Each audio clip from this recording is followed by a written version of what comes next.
talk about it. Now, Johnny, what do you think as far as the bowl sites for the Pac-12? Gosh, that's never happened. I thought we lost Johnny there for a minute. We did lose Johnny there for a minute. Guys, I was taking a leak. I don't have any other reason to say. I'm sorry. I'm just joining us. That's the most embarrassing moment of my radio career right there. You should see the faces of my partners when I walked in there. Yeah, it's all on YouTube. You should see your face. And then, of course, this is our YouTube segment. So embarrassing.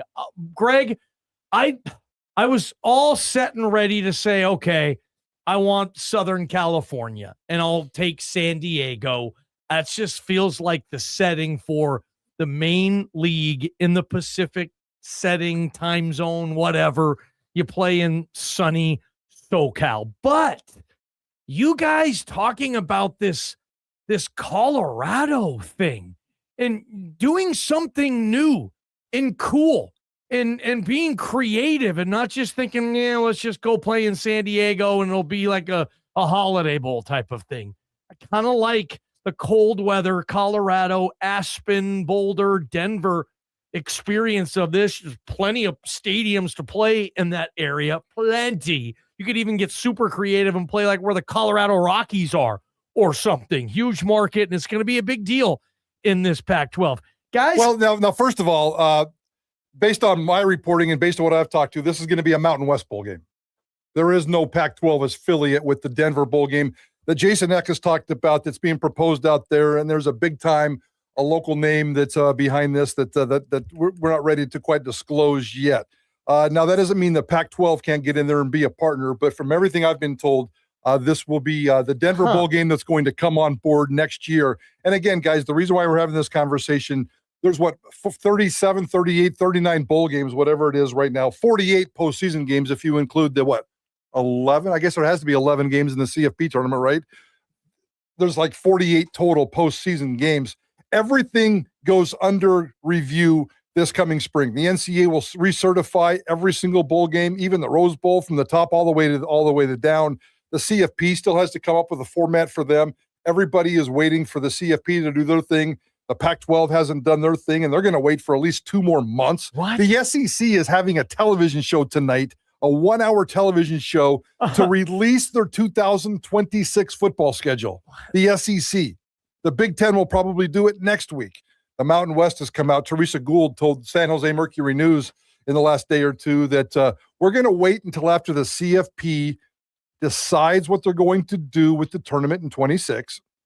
And then we're going to figure it out from there. I don't think we're going to know the Pac-12's bowl situation. I don't think we're going to know the Pac-12's scheduling situation. And I don't think we're going to know the Pac-12's conference championship site situation for at least 2 to 3 months. In the meantime, they have to figure out 3, 4, 5 bowl games. That's the purpose of this conversation. 208-424-9300 on the Taco Bell hotline. You can get in on this conversation. And the opponent is a massive deal. Like, we're talking about the famous Idaho Potato Bowl having such more allure this year because you got 2 teams people know about and have watched games of and know the history of the school in Washington State and Utah State. As far as the opponent goes, too, like whatever league that would come with, I mean, first you'd want a power opponent opportunity, I'd think. Or do you want to say, hey, every year the Pac champion plays the Mountain West champion if none of them go to the CFP, and you make that a big game or something along those lines? Yeah, I mean, there's going to be at least 1 or 2 bowl games, I would imagine, between the Pac-12 and the Mountain West. I don't know if I personally wanted to be a championship type of situation. If the Pac-12 champion, the best thing out there is to play somebody you just divorced. That doesn't fit well with me. So I definitely want with the D word. I definitely want the Mountain West and the Pac-12 to get in the bowl business together. There's no doubt about that. At some point, yeah. But I don't know what kind of choices they're going to have. I mean, I don't know if the Big 12 is willing to send their 6th place team to play the Mountain West champion. We'll figure out those bowl affiliations. They're probably not going to be anywhere near as good as what fans want. But maybe the place to start is also the destination. I like a Denver bowl game, even if it's a Mountain West bowl game. Let's latch the Pac-12 onto that. Maybe the Potato Bowl here in terms of what's going on with the Potato Bowl, its future with the Potato Bowl. I don't think anything is guaranteed anymore. And they have a partnership with the Mountain West. Hopefully, maybe they can get into the Mountain West or the Pac-12. I'd like to see a game in Vegas, maybe a Vegas Bowl light, kind of like they used to do with the Holiday Bowl and the Poinsettia Bowl. And along those lines, give me San Diego light. Give me another Poinsettia Bowl. If the Pac-12 had spots in Denver, Boise, Vegas, San Diego, and give me something in Arizona. I'm loving this, Prater. Those are my 5 destinations. That's where you have to start, right? You said Denver, Boise, Vegas, San Diego, and Arizona, preferably Phoenix. And if it ends up being Tucson, bring it on. Yeah. Wow. Those are destination spots, man. I love that. Now, where would the top one be? Most people that are talking on our show or contributing or saying easy peasy, this is Las Vegas. Figure out how to go, where you're going to play at Allegiant, when you're going to play at Allegiant. You're not playing at Sam Boyd, but would you try to play in the baseball stadium? Starting in 2028. Could you get creative there? Why not? I got to be honest. I hear all of that, and I think I'm definitely down with the Colorado thing. That sounds like like you said, ball game, kind of a reverse vacation. But I would ask you guys this. I remember we had Chris Vanini on earlier this season, and he talked about how he lives in Dallas because it's just such a centralized location when you're covering a national sport. And if you're the Pac-12 and you're trying to, you talked about maybe getting the 6th place Big 12 team or whoever you can get from one of the P4s. Don't you think that DFW Metroplex, you want a little piece of that pie because you could play a Big 12 team? Maybe there's an SEC team that would go there. It feels like the access and the opportunity might be a little bit greater if you tapped into that Dallas-Fort Worth area. Added to the list. I love it. I don't think the SEC is going to bite, but the Big 12 could bite. ESPN owns a lot of the bowl games. There's as of the 38 bowl games, I think ESPN owns 17 of them. And of those 17 that they own, there's like 3 or 4 in the Dallas-Fort Worth metro area. It's the First Responder. It's the Frisco. It's the Xbox. It's the Texas Bowl. It's the Armed Forces, Texas. Some of those other ones, those are the ones that are all just kind of, and they're kind of pooled. They're not really affiliated with conferences. There's a loose affiliation, but the ESPN can pretty much do what they want to just fill programming.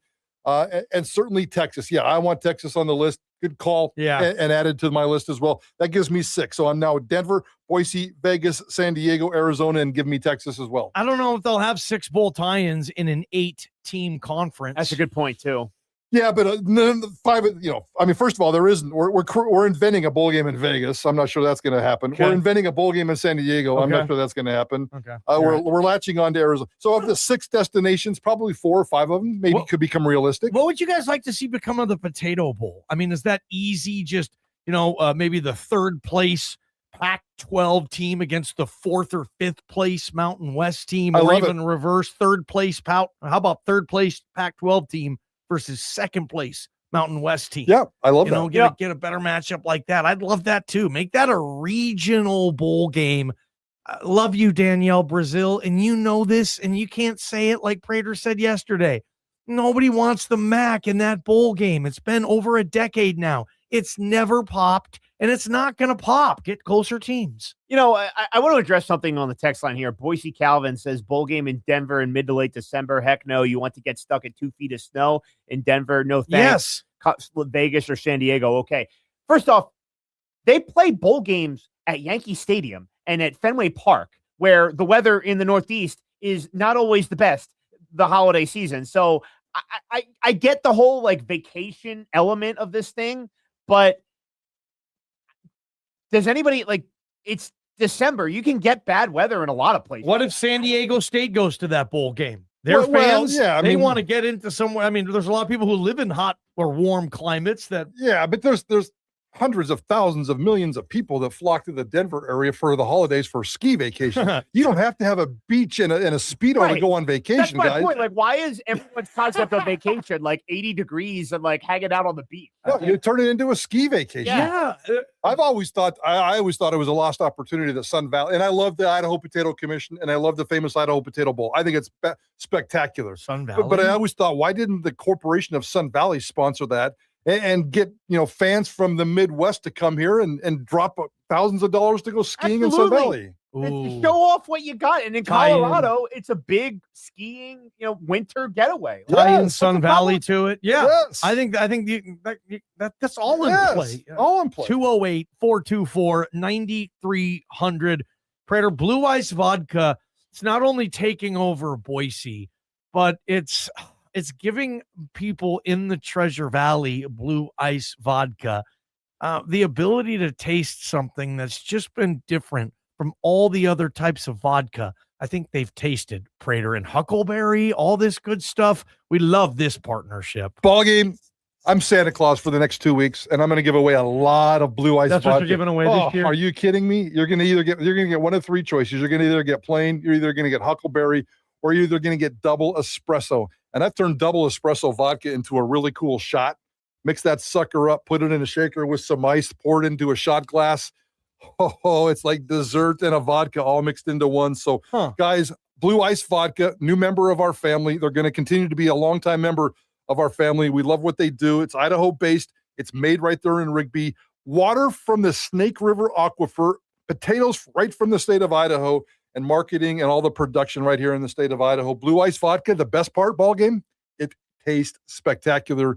Pick some up today. Tell your friends about it. Be responsible and don't drink and drive. Now you know what you're getting for Christmas, Greg Frank.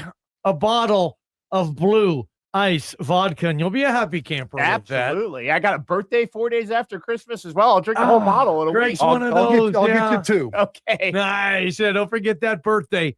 December birthdays, man. Good stuff. That's our YouTube segment. So shout out to Blue Ice Vodka. Lee Sterling, who's going to win the LA Bowl and what's the score going to be?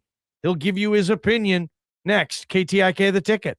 From the Beacon Plumbing Traffic Studio.